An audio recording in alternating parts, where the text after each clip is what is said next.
यिर्मयाह बाब 43। और यूं हुआ कि जब यिर्मयाह सब लोगों से वो सब बातें जो उनके खुदा ने उसकी मार्फत फरमाई थीं,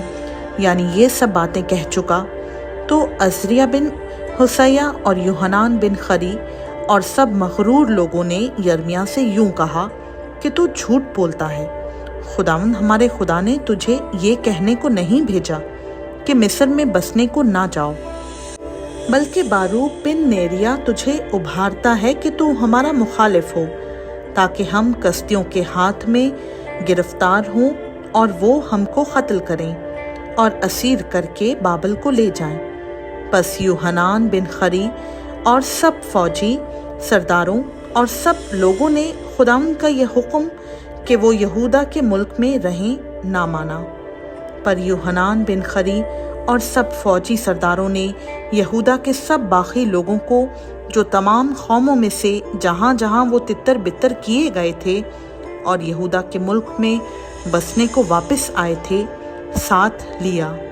यानी मर्दों और औरतों और बच्चों और शहजादियों और जिस किसी को जलोदारों के सरदार नबूजरादान ने जिदलिया बिन अखीकाम बिन साफिन के साथ छोड़ा था, और यिर्मयाह नबी और बारूक बिन नेरिया को साथ लिया, और वो मुल्क मिस्र में आए क्योंकि उन्होंने खुदावंद का हुक्म ना माना। बस वो तहफ़ख़ीस में पहुँचे।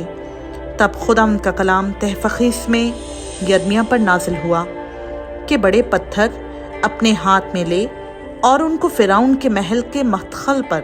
जो तहफ़ख़ीस में है,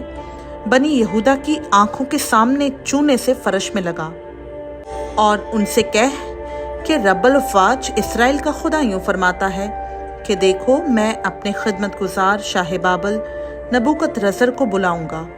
और इन पत्थरों पर जिनको मैंने लगाया है उसका तख्त रखूंगा, और वो इन पर अपना कालीन बिछाएगा,